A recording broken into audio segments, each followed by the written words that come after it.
গ্রীষ্ম বর্ষা বিনীতি ভরসা। হ্যাঁ, বিনীত শপিং সিটি। নমস্কার, আপনারা দেখছেন হুগলি আপডেট। আপনাদের সঙ্গে আমি উষা। আসছি খবরে। কাঁচরাপাড়ায় বেসরকারি স্কুল থেকে কোটি কোটি টাকা উদ্ধার, তার সঙ্গে উদ্ধার বেআইনি সরঞ্জাম। কাঁচরাপাড়া হানেট স্কুলে, ইংলিশ মিডিয়াম স্কুলে উদ্ধার কোটি কোটি টাকা।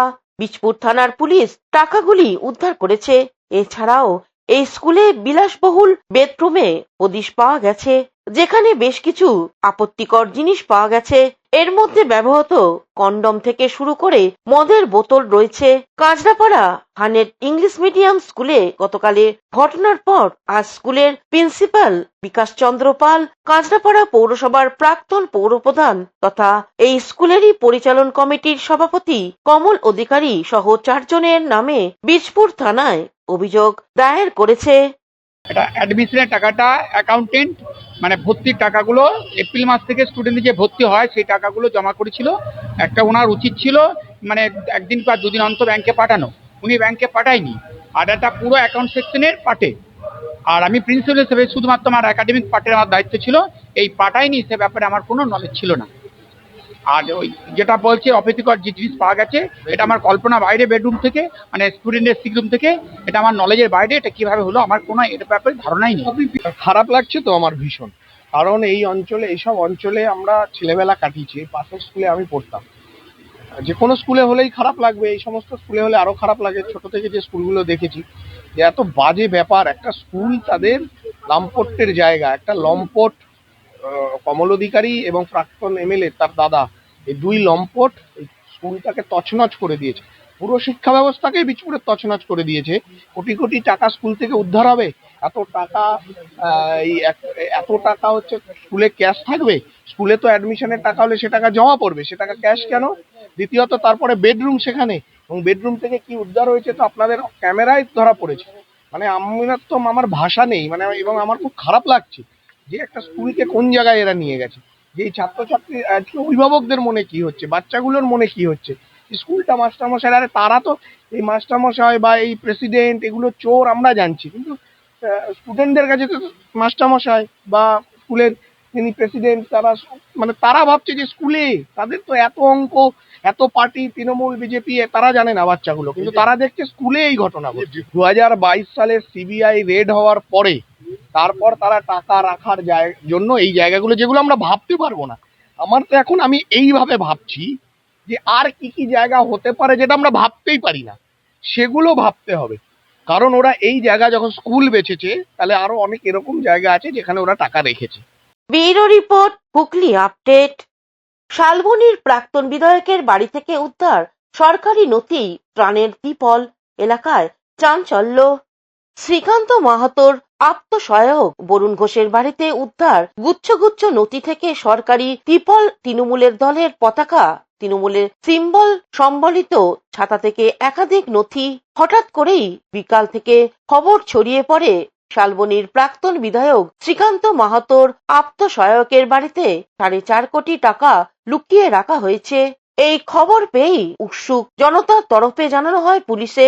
সন্ধ্যা থেকে শুরু হয় খানা তল্লাশি। অতর্কিত তল্লাশি চালিয়ে বিপুল পরিমাণ সরকারি ও দলীয় সামগ্রী উদ্ধার করল পুলিশ। উদ্ধার হওয়া সামগ্রীর তালিকায় রয়েছে প্রচুর সরকারি ত্রিপল, তৃণমূল কংগ্রেসের দলীয় পতাকা এবং দলের প্রতীক চিহ্ন, সিম্বল আঁকা ছাতা। এর পাশাপাশি বেশ কিছু গুরুত্বপূর্ণ নথিও উদ্ধার করা হয়েছে বলে পুলিশ সূত্রের খবর। গোপন সূত্রের খবর পেয়ে জেলা পুলিশের একটি বিশেষ দল বরুণ ঘোষের বাসভবনে হানা দেয়। তল্লাশি শুরু হতেই একে একে বেরিয়ে আসে থরে থরে সাজানো সরকারি লোগোযুক্ত ত্রিপল, বিধায়কের প্যাড। আমজনতার জন্য বরাদ্দ এই সরকারি ত্রাণ কিভাবে একজন বিধায়কের আত্মসহায়কের ব্যক্তিগত হেফাজতে মজুদ রইল তা নিয়ে ইতিমধ্যেই তীব্র চাঞ্চল্য ছড়িয়েছে এলাকায়। যেটা হচ্ছে আপনার ঘরে কিছু জিনিস রাখা আছে, যেটা অবৈধভাবে রাখা আছে। আপনার যে এখানে এই জিনিসগুলো পাওয়া যাচ্ছে, এগুলো আপনাকে কে দিয়ে গেছে? বন্ধা স্ত্রী মিঠু বৌদি দিয়ে গেছে। কি বলেছে?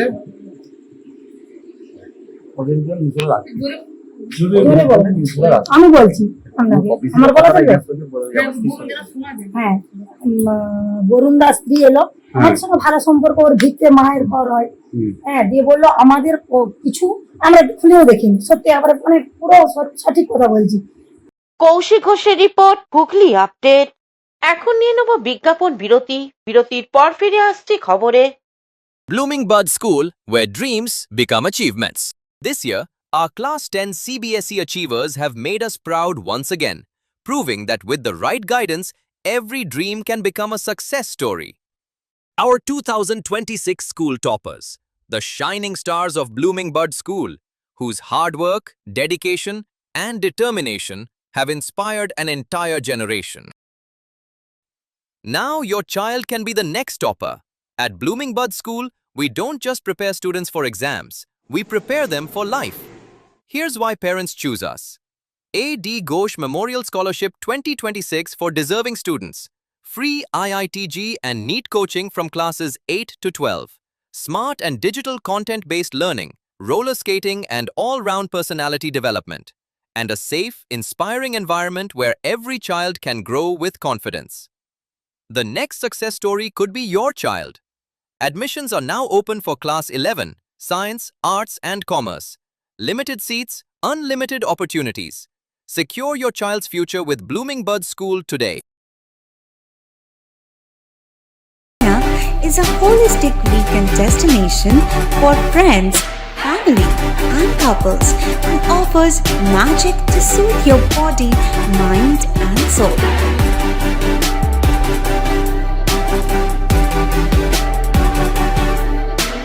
Aqua Marina, your customized magician. Welcome aboard and see the magic unfold. Amala nursing home. Enjoy a weekend at Vedam, the paradise of peace. A home away from home.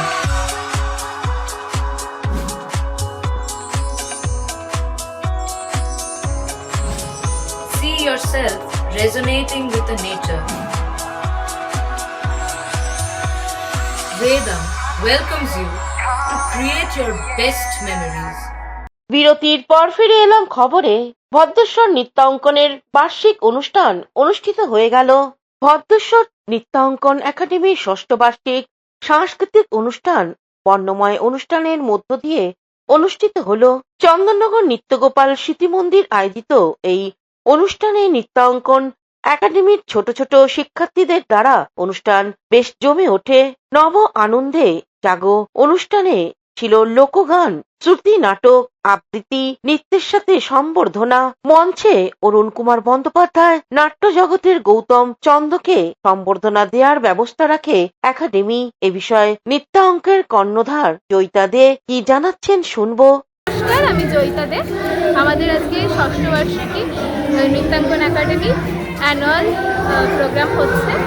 তো এখানে সবাই গুণীজনরা এসেছে, তাছাড়া আমাদের একাডেমির সকল শিক্ষার্থীরা আছে, বাইরের আমন্ত্রিত সংস্থা ও এখানের আমার স্কুলের যারা মানে সবাই অংশগ্রহণ করছে না, যেহেতু নৃত্যাঙ্কন একাডেমি আঁকা আর নাচ দুটো নিয়ে। হুগলি থেকে শ্যামল সিনহার রিপোর্ট, হুগলি আপডেট। এখনকার মতন খবর এই পর্যন্তই। প্রতিদিন দেখুন হুগলি আপডেট। নমস্কার।